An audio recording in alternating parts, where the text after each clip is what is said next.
Now, Talk Real Estate, sponsored by Boston Connect Real Estate Services. Hi, I'm Sharon McNamra, and you are listening to Talk Real Estate. Let me share a little bit about my background before we get started. I am the broker-owner of Boston Connect Real Estate, located on the South Shore, and I have been working as a full-time realtor and sales and marketing consultant for home buyers and home sellers for the past 15 years. I have helped hundreds of clients throughout the home buying and home selling process. My unique approach to assisting my clients to the next chapter of their lives is driven by being a team player and by offering them continuous training, education, advising, and mentoring. I like to say that I offer my clients exceptional service that moves you. Every week, I will be providing you with real estate topics ranging from home buyer and home seller advice, legal matters, insurance binders, flood insurance concerns, home inspection questions, environmental worries like radon, lead paint, and mold, mortgages and loan programs, staging tips and ideas, real estate contracts, market trends, home values, and more. It's a talk radio show, and sometimes we are even interactive, so you can follow along online. If you have any questions during the show, please call 781-837-4900. We'd love to talk real estate. If you missed any of our shows, or if you want to listen to one again, you can listen on my podcast at talkrealestateradio.com. If you would like a one-on-one consultation with me regarding your home sale or your home purchase, I'd love the opportunity to meet with you. You can connect with me anytime at bostonconnect.com or 781-826-8000. Now, sit back, relax, take good notes, and let's talk real estate. And hello to all our South Shore neighbors. You are listening to Talk Real Estate with Sharon McNamara. My name is Melissa Wallace, and I'm here with my team member, Mary Baker. Hello. What's up, Mel? What's up? I'm so happy to have you back. Oh, yes. I have been out for a few weeks, but I'm back. Here I am, sitting in my seat again. Although we only have 2 more shows. I was trying to keep it warm for you, so... were you sitting in my seat? I was. Well, it's not very warm, but thank you. I apologize. Yeah, we only have 2 shows left, which is crazy because, obviously we're on Tuesday nights. No, we're on Tuesday nights, so it's Christmas Eve and New Year's Eve, so we're not doing shows. So we have this show, and then we have next week's show. Which I'm really excited for next week's show. I'm excited for this week's show, but I'm really excited for next week's show. I have no idea what we're talking about next week. We're going to have a little guest come through and sing or play the national anthem. Oh, okay. So sure. We'll give him a shout out when he gets right. it. Yeah. I'm excited You'll for have to catch me up to speed with that one. So, but yeah, so this is our second to last show of 2019. I can't believe this year flew by. Flying by. Yeah, flew by. Christmas is going to be here before we know it, and then it's New Year's, and then it's the Roaring 20s in less than a month. Oh, so. I love that. It's the Roaring 20s. Yeah. Oh, Ben, you got to play like that song by Panic at the Disco. Oh, yeah. I don't know. Is that appropriate? I have to play it in my head I'll try first. to get it on cue. I'm sure it's okay, yeah. for... Mary and I went to a Panic at the Disco concert, and we were reliving our 13-year-old, 14-year-old self. I loved every minute of it. It was like 2004.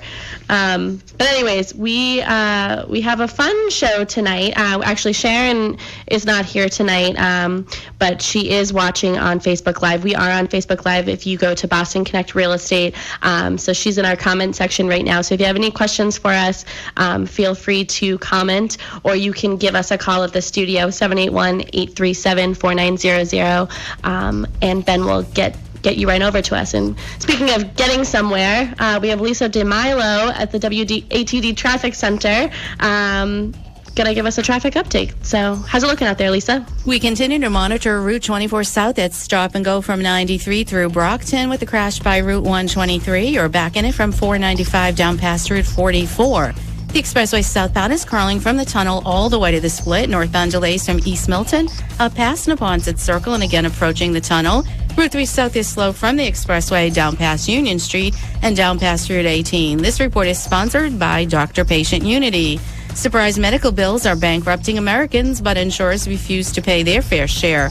Doctors support removing patients from billing disputes. Tell Congress to stand with doctors and patients. Paid for by Doctor-Patient Unity. Traffic on the 9s every morning. I'm Lisa DeMilo in the WATD Traffic Center. We now return to Talk Real Estate, sponsored by Boston Connect Real Estate Services on 95.9 WATD. We are back. Again, my name is Melissa Wallace, and I'm here with my team member, Mary Baker. And you are listening to Talk Real Estate with Sharon McNamara. Sharon McNamara is in our comment section on Facebook. So if you want to have a discussion with us. But let me tell you what our discussion will be tonight. So we are going to be talking about real estate myths.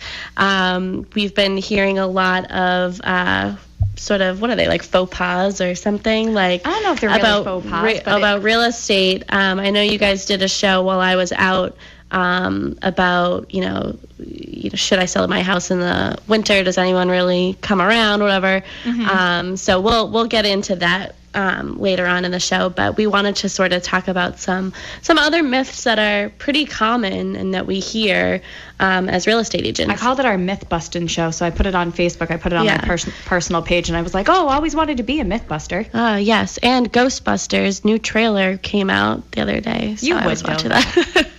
Speaking of busters. Busters, yeah, Ghostbusters.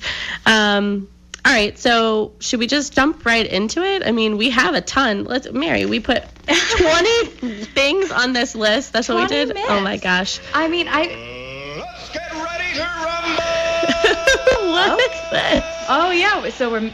Are we going to fight each other? No. Sure, why not? I'm so excited for whatever is going on tonight. I don't even care. I'm just all in. Let's do this. Okay, let's go. All right. All right, so we're talking real estate myths. Mary, what is one of the biggest myths do you think is in our industry? And I'm not even looking at the paper. But even though we typed it up together. Even though we typed it up together today. But number one on our list, I believe, is that sellers should price their properties higher and put it on the market for a higher price point so that they leave room to negotiate down. So they higher than what? Higher than market value. Okay. And how do you get the market value, Mary? So when we're talking market value, it's the range that our sellers are being given when we're looking at comparables. So we're looking at properties 6 months retroactively. So we're like going back 6 months looking at comparable properties. So if you're a 4-bedroom colonial, we're comparing you to a 4-bedroom colonial with similar style updates. And then your real estate agent will give you a range. So the low end of the range, middle end of the range, high end of the range. Sometimes sellers like to list over high end of the range. And when they do that, I think the idea and the thought process that a lot of sellers are going through is, hey, if I go super, super high, then anybody can just kind of throw me an offer. Mm-hmm. And then it'll leave me room to come down. Mm-hmm. Oh, that's just not how it works anymore, ladies and gentlemen. People aren't just throwing money out the window anymore. Well, they're super educated. So whereas before, like the market from, like, say, even when Sharon started, she always talks about, like, the book that they had, right? And that's where all the hub of everything in MLS would go. And everybody would have to go through the book, and you have to take the paper, and you have to call the agent. The agents were the keepers of all the information. So, I am so grateful that we live in 2019. We don't have that book.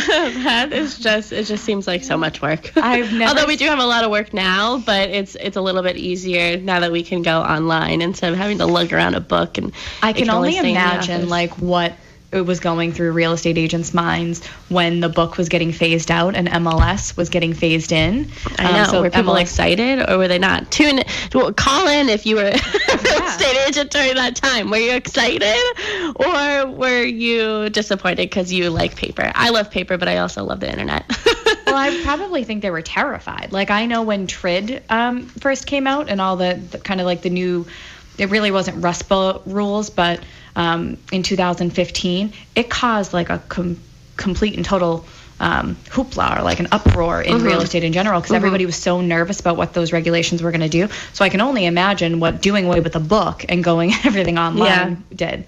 But because of that platform of being online now, buyers have the information that only real estate agents used to have at their fingertips. Right. So they know if you're overpriced. They're not coming to see your house if they think you're drastically overpriced, because they understand that maybe you're really not all that realistic. So I think that's probably one of the biggest faux pas or mistakes that sellers can make something too? that Sharon always, tries to educate everybody that comes through here is, buyers are looking at properties with $50,000 increments. So if your house is drastically overpriced, so say it is $50,000, $100,000 over above fair market value, then there's so many people that won't be looking at your house. So you won't be getting an offer even if it's low, because it won't even come up on their radar. Well, and the people who are looking at a house, so say, you should have fair market value for your house was $400,000, but you decided you wanted to list for $5 million. The people who are looking at $500,000 houses aren't expecting to see your house there. Yeah. And it's not, it's just expectations. Not that your house is bad. No, but it's just not. It's not in the realm of what they might be expecting at that price point. So that's what we try and avoid. But that is, I think it's a common, sellers just want to leave themselves a cushion, and that's their way of getting there. But it ends up having the opposite effect, and you don't get people through the door, and your house sits there and becomes sort of stale. That's like a trigger word. It's like mold. It's my listing's definitely gonna get stale. The most important part about listing your house is listing it, pricing it correctly the first time. 100%. What's Sharon saying? You never get a second chance for a first impression. You never get it. I'm like, where is she going with this? She says she has a lot of things. But on the flip side of this, you also hear sometimes, when I price my home below or far below, I'm guaranteed to get multiple offers. What do you think about that? I don't think there's any guarantees in real estate. No. So there is timing to be considered, and again, what you think might be fair market value or below fair market value, unless you're being advised by a trusted advisor or a real estate agent or a real estate professional, somebody that you have a lot of confidence in. I hope you're just not pulling that number out of nowhere, out of a hat. You really want to take into consideration all of the different factors. But if you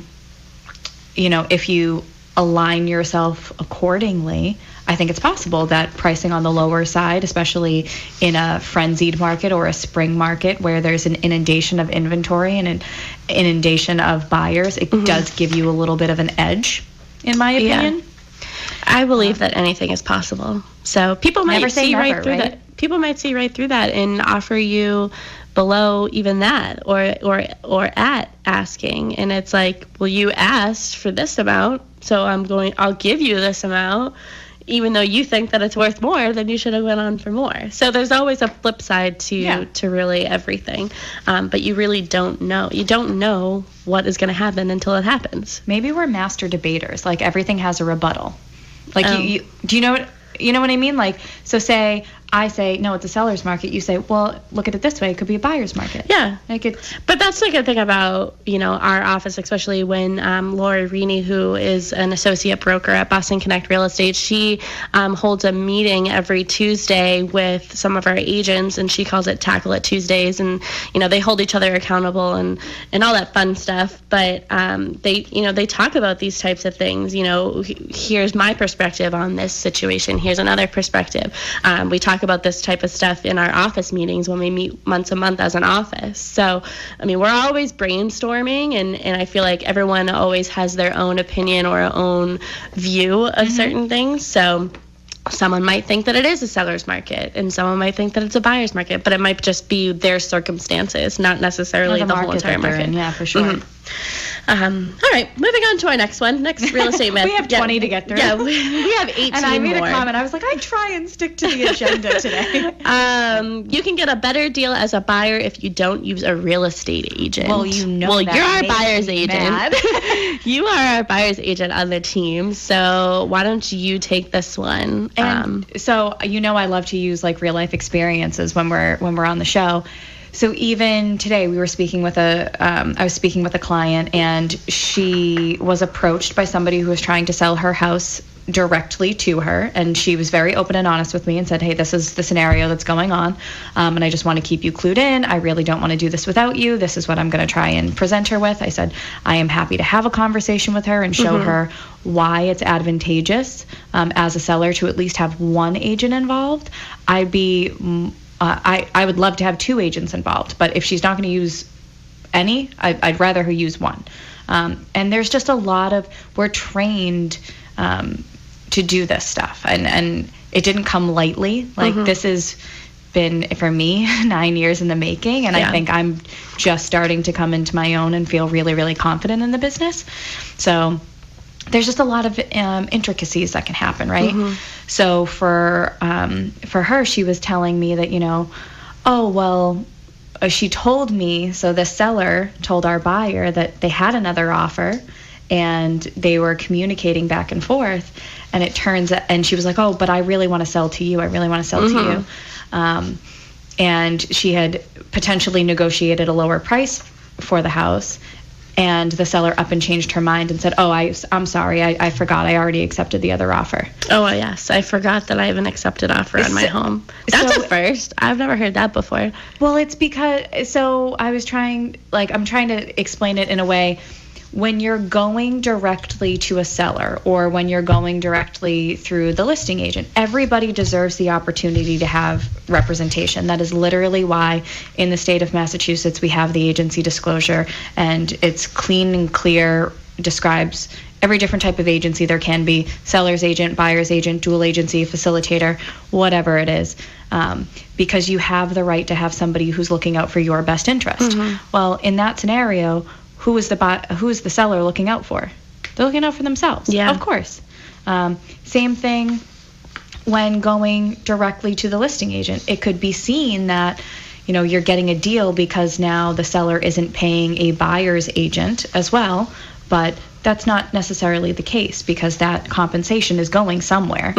And actually Sharon chimed in on Facebook and said, another myth to kind of go along with this is that a buyer's agent isn't going to try and negotiate the best price for their client, because the higher the sale price, the higher their commission, which I think is a total crock, and I'm just going to leave it at that. Yeah.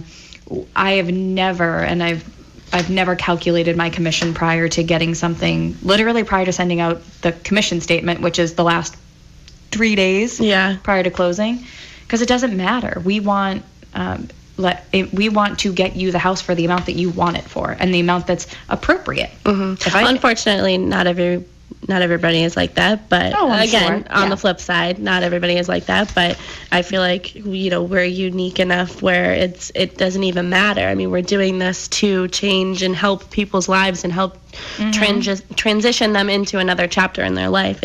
We just happen to get paid to make other people's lives a little bit better. Oh, I love that. Oh, you're welcome. A little tear to my eye. Oh, crying? Can I skip down just because this one I thought was really good? So I'm going to skip all the way to 20. Okay. But I know I skipped a lot. So one myth that I guess is out there is that all agents are the same. So everybody's heard the saying, right, that like agents are kind of like used car salesmen. And we have one of the worst, unfortunately, reputations in this for like a professional industry, which I think is crazy because we know so many really awesome agents. Like I love all the agents at our office. There's other agents out there that I really, really enjoy working with. And I know Sharon has really good relationships with tons of people in the business. And we're all kind of working together to, like you said, make people's lives happier and brighter and get them to that goal, whatever it is. But there are subtle differences between agents. There's real estate agents, and that's just somebody who's essentially a licensee, a salesperson. They aren't associated with the National Association of Realtors, Massachusetts Association of Realtors. There's no code of ethics that they're required to adhere to. And then there's realtors, which is us at Boston Connect Real Estate. We're a realtor designated office, which means we belong to NAR, we belong to MAR, we belong We've to taken our that extra local step. boards, And Mel, didn't you just complete your code of ethics training? Yeah, every couple of years you have to renew and do the course for your ethics. So I just did mine, and then there's always things to learn, and that's why we're required to sort of do some credits and classes and stuff, keep up with what's going on, because one day maybe the internet will go away and we'll have to go back to the book, and we have to figure out how to how to use the book. Please don't ever let that happen. We're gonna go from being on a computer to something like with Tony Stark in one of the Avenger movies. It's going to be the whole entire wall, and we're going to be like just picking the houses out with our hands. Yeah, one day. That was such a nerd alert. Nerd alert. Sam would be proud. Yeah. But there are differences. Not all agents are created equal, nor are they the same. So just something to keep in mind. If you have a bad experience keep with that one, in your back pocket. You might not have that same experience with the other. Sometimes you got to kiss a lot of frogs to find your prince. Or princess. Or queen. Princess. Or queen whatever bee. you're looking for. Maybe you're looking for a frog. I don't know. Anyways, all right, back to our list. We'll go back to the beginning. So I'm actually going to take this one. So the next myth that we sort of came up with was you can save money selling your home yourself.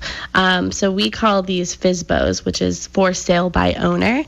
We actually went to the NAR convention, which is the National Association of Realtors convention. Myself, Mary, and Sharon, and Laurie from our office went to San Francisco last month, and I tried to be serious after that, but I'm like, so we're gonna get kicked off. We went last month, and some of the things that we learned there was that 2019 had the lowest percentage of for sale by owner properties. And the National Association of Realtors has done research about FSBOs, and that they make 66% of what they could have gotten for their home had they used a realtor. I mean, that's a big percentage. That is a big percentage. When you do a for sale by owner, and there's a couple different ways you can do it. You can sort of do like an entry only, and really you can get in the MLS that way. But if you're not in MLS, not a whole lot of people are going to be able to find your house. I know that, Zillow and Trulia and all those sites, they, will have your house on it, but they won't really say like it's for sale unless you go in there and somehow, some way, the listing and somehow do that. And all the information isn't really that accurate. So you want to be able to, reach as many people as possible. And the way to do that is to hire a realtor. And, if one of the reasons why, people don't want to hire a realtor is because of the commission. But had you made 100% of what you could have, that could certainly make up for whatever 100%. It is that 100%. Literally. Certainly could have made up for whatever it is that you would have paid somebody to sell your house for you.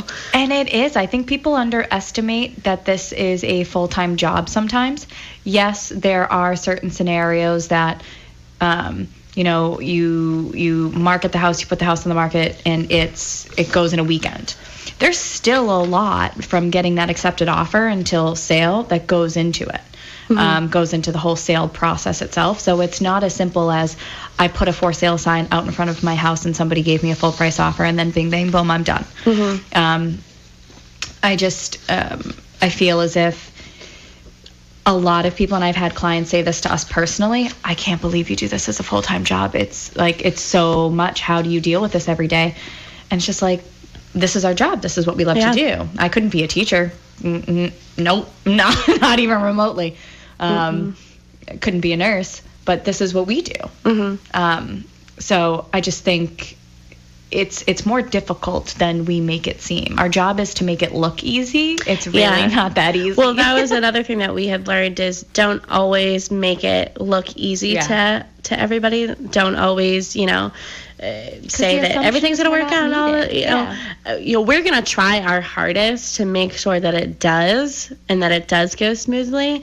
But in case that things don't go according to plan, we also need to prepare for that too. So we never want to set any expectations that are not reachable. Absolutely. I agree with you. Thank you. This is a fun one. The next one. The market will only go up. Yeah, I think the great crash of 2010 or 2008, 2010 could, that's just, I don't even know why this is a myth. No, the market doesn't always go up. There's so many variables that create the market that we're in, like interest rates. So rising or declining interest rates all have to do with seller comfortability and how much inventory we have on the market, and nobody can predict where we're going to be next year. So the market is ever changing. Yeah. There's some, analysts out there that you can predict, okay, the interest rate might go up 2 times next year or 3 times next year. That may be the case. I know they had projected that it was supposed to go up 3 times, but it really only went up 2. So that's good. Yeah. But no one really knows 100% for sure. And I always, whenever I think of this, I always, if anybody watched The Newsroom, it was a show, I think there was like 3 seasons on HBO, but there was an analyst on there, and she missed something because it just was so unpredictable, even though she was the greatest ever. She was supposed to be the greatest one ever. But something can be unpredictable, I promise you. Yeah, so that word only, no, it's not only going to go up. It's waxing and waning. It can go up. We actually can go down. Waves of 10 years. So that it's like the real estate market is proven to be cyclical. Yeah, so and we're going years, into the roaring 20s, so we're actually overdue. We're overdue for our 10 years. For a downfall. But so that is total myth. Yeah. This next one we have talked about many times, but you should renovate your kitchen and bathroom before you sell. No. Not necessarily. Unless it's like falling into the basement, maybe. If your toilet is in danger of being in the basement. Something that we always say is don't spend money if you don't need to. Don't go crazy on your kitchen and your bathrooms as if you were going to be continuing to live there. If you can't enjoy it, don't go over the top. If you were going to move or try to sell in 5-10 years, then enjoy it for those 5-10 years.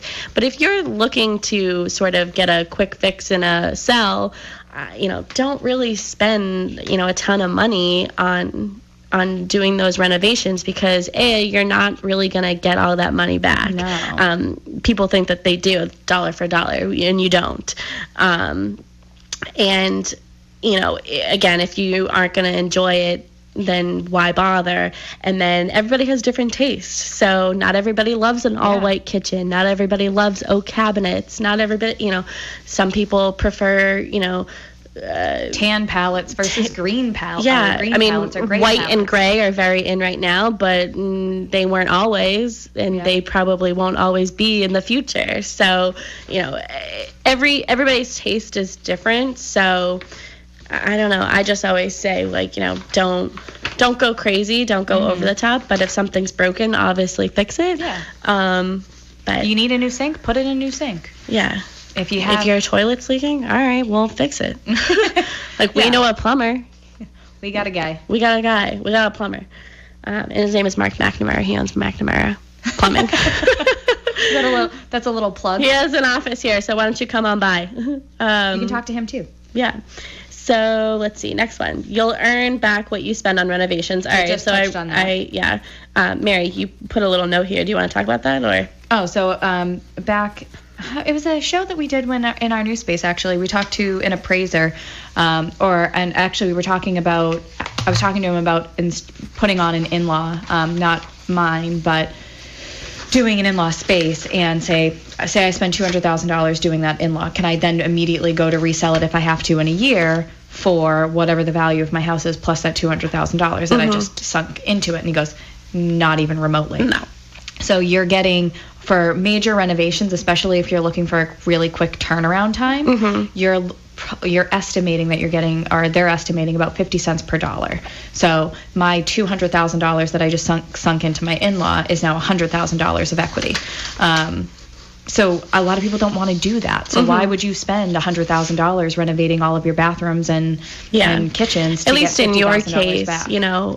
Holly will be living there for many, many, many, many years. Well, I'm so never you'll moving. So this is not you'll get applicable the to me. use out of it and the value out of it. But not everybody does, and people think that if they spend X amount of dollars, they're going to get X plus back, and that's not the case. Okay, next one. If all the properties listed in the multiple listing service, which is MLS that we talk about, show up online, I sort of get some calls from people, even with our website, sometimes things don't show up because of status changes. So like Zillow and Trulia and all the third-party websites that are pulling from MLS, they might have most of the information accurate, but they might be a couple days or a couple hours behind MLS, so they might not be catching up on, okay, well now it just went from active to contingent, which means it has an accepted offer, but there's some sort of contingency that's weighing it, that's waiting to happen before it can move on to under agreement and then sold. So that it might not be, it's definitely not 100% accurate, and it's still sort of catching up with multiple listing services. I think it can cause a lot of confusion too with it can. Even sellers. I know a lot of sellers are monitoring their houses on these third-party sites, and a lot of times before the sale is actually complete, it shows off market. Which to me, off market would mean it's no longer on the market, right? That's how a general consumer is going to see it. Well, it really doesn't. All it means is that we've changed our status in MLS to be under agreement. So it could be under agreement from anywhere to 30 to 45 days. So, I mean, there's still a lot of stuff that can happen in between. So that's, if you're searching, I'd say, search an MLS. Like, get on MLS, get set on yourself Zillow up and with Trulia, a realtor. Redfin, whatever you want to do for your searches, that's fine, but approach it from all different angles. Be in touch with your agent, all of that fun stuff. Open houses sell properties.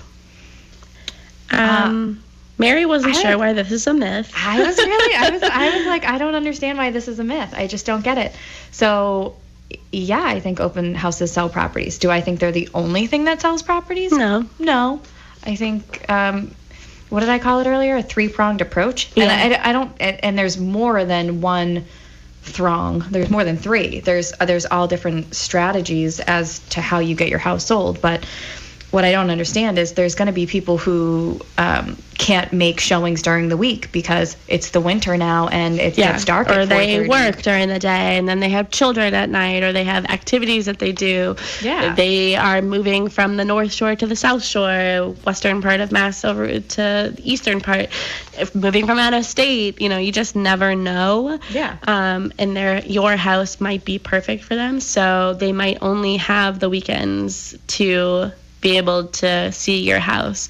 So some people, some clients don't want any private showings. They don't want any showings until the open house. I wouldn't necessarily say that that's good if it's like a whole week. Like if your property's on the market for a whole week, well, that's a week of people wanting to see your house. But on the other side, if your house doesn't sell within the first couple of weeks of being on the market, having an open house every single weekend, I don't think really... There's no sense of urgency in really brings in the buyer, especially if it's been, with the same price. You're really only going to be bringing the people who have probably already seen it, or it might be new, realizing, okay, well, maybe I should be looking in this price point or whatever, so maybe those people will come through. But most likely they're working with an agent who would set up an appointment. I think that after a price break, or a price enhancement, I think it's good to do an open house because you are now open to an even bigger buyer pool. But again, if it's the same sort of everything, I don't necessarily think that people are going to be coming out of the woodworks to see the house every single week. No. Unless, we do our new construction every week, but that's different. It's a whole different beast. You know,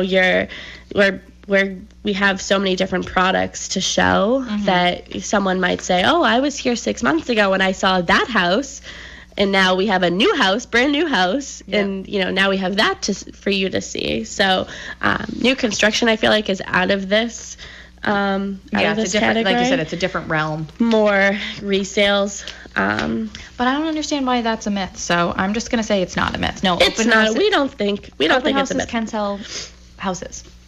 You can get your buyer through an open house. I feel like we have sold quite a few properties. Actually, so I got it. No. I'm like, so that's why I was like, oh, let me shut down. Am I going to say something wrong? I was thinking. So I actually got a text message as we were coming down here that a buyer, I mean, they have an agent, but a buyer who came through one of my open houses this past weekend, they want to go back and potentially put in an offer. So there you go. They saw it at an open house. And I'm sure Mary said, that's excellent. If you want to reach out to your agent can reach out to me, because that's the type of person that we are. Yes. So again, with the not all agents are created equal. A home passes or fails inspection. That's a big one. Yeah, so, it's not like a pass or fail, like your real estate test. Like you passed or you failed. Or I was thinking about it as like the car stamp. It's not like house is rejected. Like you get reject. a big fat R. I mean, I guess you do if it's inhabitable. It's gonna fall down, but no, it's not a pass and fail type thing. Yeah, it's all based off of buyers' individual tolerance, in my opinion, or what they're willing to accept. So well, that sort of goes through with the next one is inspectors have to find something wrong. It's not they necessarily have to find something wrong. It's that their job is to educate you on the house, whether it's right or wrong.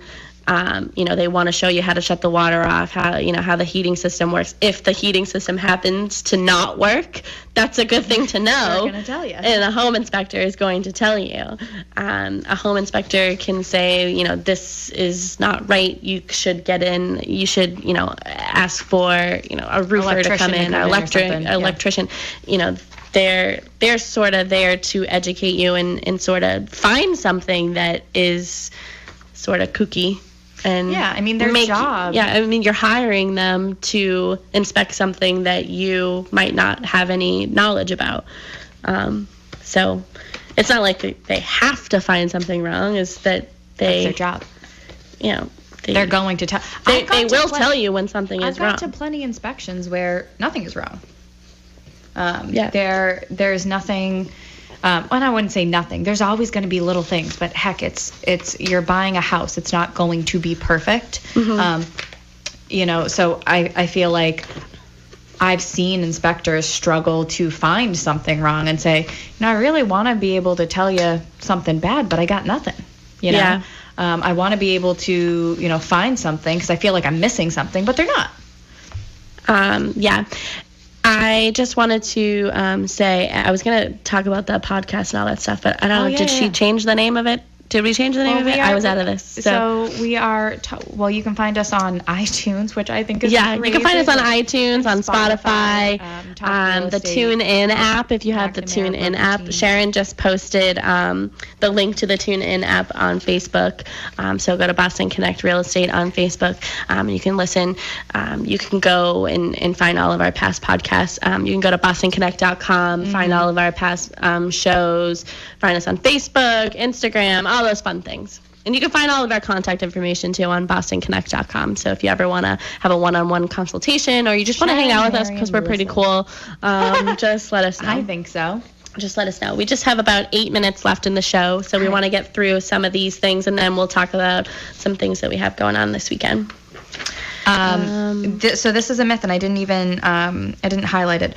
Weekends bring out the most serious buyers. So I completely and totally think that is like through and through a myth. I completely disagree. Buyers are smart. They know if something's, especially if you're in a high inventory or a low inventory, multitude of buyers market, which is kind of what we've been in over the past several years, especially during the spring, they're not hesitating. They're going to do what they have to do to get into that house as soon as they can. And sellers are responsive to that, in my opinion. So if they want to get into the house, they're going to come after work if they can, if the daylight allows. They're going to find their way to make it down here or do what they have to do, move their schedule, send their mom, send their dad, whoever, to come and look at it to make sure that they don't miss out on that opportunity. So they're setting up a showing. If they want to get in, they're getting in. If they're serious, they're getting in. Doesn't necessarily have to be on the weekends. So you can be anytime. Yep. Anytime within reason. Be ready. This is a good one. Zillow says, therefore it is. Everybody's heard the Zestimate, so we hear about it probably the most being in real estate. Yeah. Well, my Zestimate says... Well, that's one of the things that we look for before Sharon even goes to somebody's property is we look up the Zestimate and on Trulia as well, because, we assume that that's what people are looking at. If they don't already have an agent or haven't had an agent come through and give them a price, they will most likely go to one of those third-party websites to see exactly what 5 minutes. Oh, geez. 5-minute doorbell. What Zillow can't tell people is, did you renovate your bathrooms and kitchens recently? If you haven't had the assessor come in, they have no idea. Has your Title V failed? Or passed. Are you installing a new septic system? Do you need new a new roof? They have. Jinx, you owe me a Coke. Is your house located in a, not so fabulous neighborhood? Does it not have great landscaping, or is it in a cul-de-sac? What's the condition? Yeah, there's just so many factors that third-party AVMs cannot predict. That's why it's really important to have a real estate agent come through who knows the area and can help you through that process. This is good for you, Mary. When making an offer on a home, you need to start with a low offer. Why? No, false. False. B. Yeah. Yes. So as the buyer's agent, Mary, what do you suggest? I mean, if this is a myth out there, making a low offer, people really think that they're going to get a property if they make a really low offer? There's definitely a mindset that buyers have sometimes that they're looking to get a deal. I start most of my buyer consultations with saying, where do you want to be? What area do you want to be in? What price point have you talked to your lender? And if you haven't talked to your lender, what price point are you feeling as if you think you can be in? And we pull a market area survey just to show an area market survey to show what the sale to list price ratios are in that area for that given price point. 90% of the time, it's 98% to 101, 102% in the areas that we're looking at. And that means when sellers are pricing their houses, they're smart enough that they're pricing them according to the condition that they're in, the location that they're at, and they're getting what they're asking for. So that negotiation tactic that buyers think, I'm going to throw Jell-O against a wall and see if it sticks and just try and, throw out a $50,000 below asking offer, very, very few and far between is that even feasible anymore. It's the same way we would value a house as a seller's agent. We do that same exercise and value it as a buyer's agent. We give you a range. We say this is where we feel you have to be. Especially there's considerations to be made. How much interest is there in the property? If they haven't gotten one solitary offer over several months. Which goes to our next one. Yep. The longer the home is on the market, it's more negotiable. The more negotiable the deal is, yeah. There's different factors. So, what is the motivation of the seller? Yeah. What is the true value of the house? How many people are trying to bang down the door? So there's all different, all different considerations. And I think that, it doesn't necessarily mean that it's more negotiable. I mean, we have a property right now that has been on the market for a while, but the value is there. It's just a very specific property.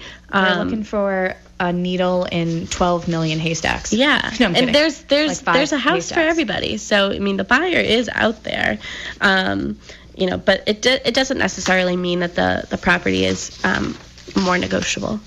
Multiple price reductions mean the seller is desperate to sell. No, maybe you just priced it wrong. Yep, that's it. Simple. Next one. Simple. Multiple offers give the sellers an advantage. But potentially, but I think not if they're overwhelmed. No, well, not if they're overwhelmed, and not if it's causing fear within the buyer themselves. Yeah. And some buyers will walk away and say, I don't want to. Well, sometimes we have multiple offers that look exactly the same. Like it's freaky. Like they have the same date, the same prices, that same everything. Well, that just goes to show you that pricing was pretty accurate. Oh, come on. Oh. We're getting the I'm sorry to interrupt the groove, ladies. We're getting the shaft. We're in the groove. We only had 2 more. I know. All right. Well, we only have one more show for 2020 or 2019. One more live show. So tune in next Tuesday. Sharon will be with us. It'll be the 3 of us. We'll say goodbye to 2019 and hello to the Roaring 20s. Thanks for listening tonight, everybody. Good night, everyone. Woo!